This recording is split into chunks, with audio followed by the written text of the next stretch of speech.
Watch and burn. Hey everyone. So tonight I wanted to make a video about Ferris Bueller's Day Off. It's not going to be so much a discussion about the movie. It's going to be more of a discussion how Ferris Bueller is a complete asshole and a possible sociopath. I've realized this a long time ago, but I was watching the movie last night again for like the billionth time, and some things just became like too apparent for me not to discuss them, especially considering now that I have a YouTube channel where I discuss this sort of thing. Well, not specifically characters from movies being sociopaths, unless the characters from the movies I'm discussing are sociopaths, in which case I will, like I am now. And I made a list. I mean, he's too smart, he's too charming, he's a gifted computer hacker, he's a pretty decent engineer, and I mean that in reference to him sort of rigging up that the dummy in his bed so that when the door to his room is opened ever so slightly, it triggers the body to move, and it causes his little recording of snoring sounds to play as well. So he's kind of an engineer. Every response he gives to whether it's his girlfriend or it's Cameron, his best friend, he sounds like a robot. Like everything is sort of this sort of deadpan, coldish, sort of cyborgian response where, like, you know, he'll say things like, you know, you can never go too far. And he's always got that sort of air of superiority. And of course, he does say the line, you can never go too far, which, I mean, if that isn't the most sociopathic thing in existence, I don't know what is. What else is there here? He lies to everybody, and he lies so effortlessly. And I mean, I understand a kid in high school lying to his parents in order to get the day off school, but it's not exactly that clean or that easy. He lies to everybody. He manipulates Cameron, his best friend. Like, Cameron doesn't mean shit to him. Thank God that wasn't a spider. He doesn't care about lying to his chick. And the other thing that's kind of strange about this movie, too, is how it seems like everybody here is very single-minded. Like, everybody lies to everybody all of the time. And it's like none of them really care because they're all so focused on helping Ferris achieve his goals. And that's because he has, like, he rules all of his relationships in his life with a sort of iron fist, a socially speaking, an iron fist. He, of course, doesn't hit anybody. He hits Cameron a couple times at the start of the movie. And then when he admits that he made a mistake too, but then he's like, Cameron, you did screw up. And he's like, so I need a small favor. And the favor is getting his dad's Porsche out. And as Cameron points out, his dad doesn't drive it. He just wipes it down with a diaper. But Ferris doesn't care, because this day is about Ferris doing what Ferris wants. And he just thinks that he can get people to do whatever he wants by giving them money, and he just assumes that once he's given them like a 5 spot or a 10 spot, that they become his like indentured servants. And I always found that kind of weird. What else was there?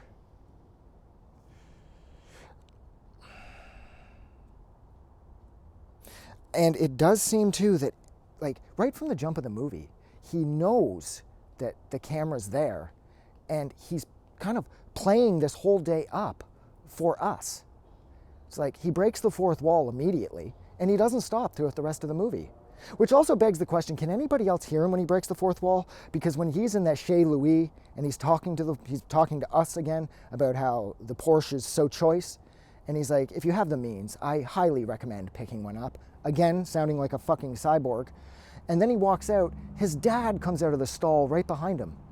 Now, you would think that in an empty bathroom, in a rich person's restaurant, his dad would recognize his underfunded son's voice, being in a place his underfunded son should never be, especially on a school day. But he just walks out and there's nothing. And that bathroom was so quiet you could hear a pin drop. So I don't know if him breaking the fourth wall is sort of like the Zach Morris thing within Saved by the Bell, where everybody just sort of freezes and doesn't know what's happening. Or if everybody is so self-involved because everybody in this movie is so completely self-involved that they don't hear him talking to the camera because they're all in their own heads. Because that's a possibility too. It was the 80s. So I thought that was kind of strange as well. Let's make sure, students' parents, that's right. And he's sort of like the school criminal, which I know is the whole point. Like, there was that short-lived TV show that came a few years after this movie, and he was like, oh, I got a hall pass, I got this, I can get you this test, I can get you out of summer school, I can do this and that. And it's like, see, again, he's He's so motivated by greed and profits that he just seems like a drug dealer. Like he has absolutely no feelings whatsoever outside of, like, you know, greed and envy.